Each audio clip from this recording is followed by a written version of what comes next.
Hi, I'm Andy Tempty, and welcome to the Saturday Morning Muse. Start your weekend with me by exploring topics that span leadership, business management, education, and other musings that are designed to support your journey of personal and professional continuous improvement. Since late 2008, I've relied on 3 words to help shape my interactions with strangers, friends, colleagues, clients, and family members. Those words are grace, dignity, and compassion.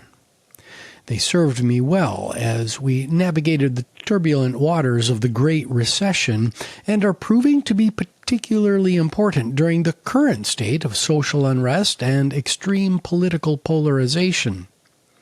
I'd like to take a few moments of your time to explain why these words are so important to me and ask that we all adopt a similar mindset to tamp down on the seemingly meteoric rise in divisive, demeaning, polarizing, and in some cases dehumanizing language that we routinely see deployed in our society. I fear that we are becoming anesthetized to what would be considered vicious, uncivil, unacceptable, and unproductive discourse to a prudent, independent observer. So, let's take a little time to define grace, dignity, and compassion. From Merriam-Webster, grace is defined as the quality or state of being considerate or thoughtful.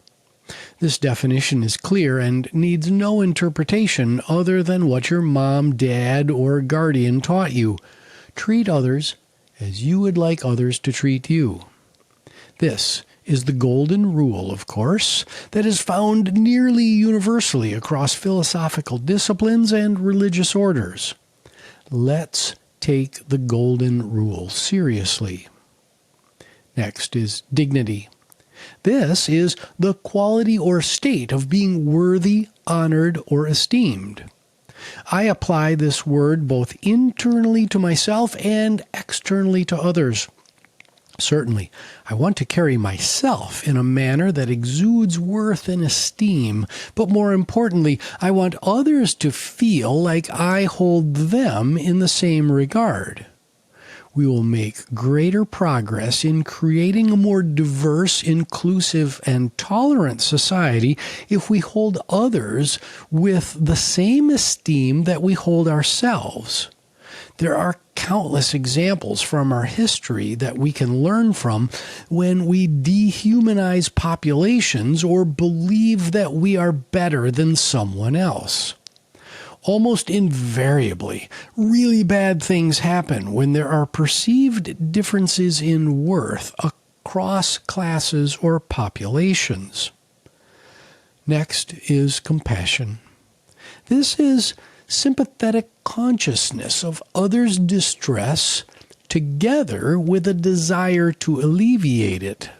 So, empathy, which is the ability to put yourself in somebody else's shoes, and compassion are related concepts, but the latter, compassion, is the stronger of the two in that compassion encompasses the ability to understand another human's pain and the desire to help. Personally, I turn that desire to help into philanthropic activities that are pointed primarily at education and hunger-related causes. And, oh, by the way, you don't have to be wealthy at all to give back. Time and talent are equally important currencies for most worthy causes. For more on how to bring the concept of compassion to life, see my muse on the case for compassionate leadership from May earlier this year. Now, I must speak up. I must make my voice heard. Am I perfect? Not by a long shot. Do I strive to continuously improve? The answer is yes. Mistakes are an opportunity for reflection and growth, and I periodically catch myself being overly judgmental toward a person or toward other groups. When this happens, I ask myself how I could have done things differently and how I can become a better version of myself in the future.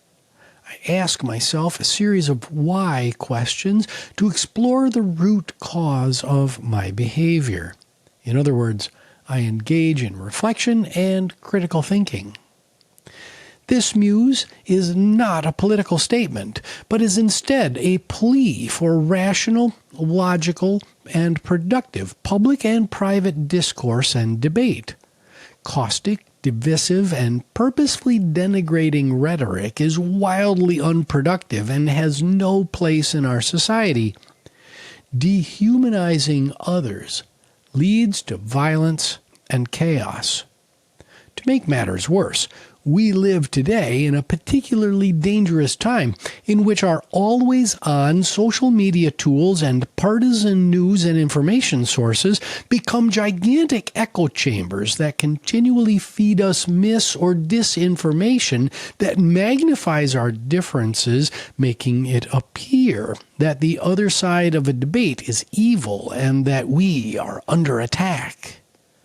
Changing how we speak to one another and opening our minds and hearts to the consideration of other points of view will help us to move forward.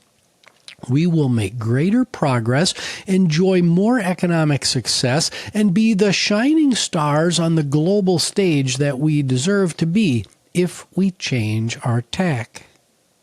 In my opinion, the first step to break free from a fixed, unyielding mindset toward the adoption of an agile growth mindset is to build the skill of active listening. In the show notes, I'll give you a link to my muse from late June of this year on developing this critical skill. Now, it is excruciatingly clear to me that our current state polarized way of working is not yielding the results that we've hoped for and is making the American dream of life, liberty, and the pursuit of happiness less attainable for all of us. So, I leave you with this today. Grace, dignity, compassion. Have a great rest of your weekend as you recharge for the week ahead. We'll see you next time on the Saturday Morning Muse.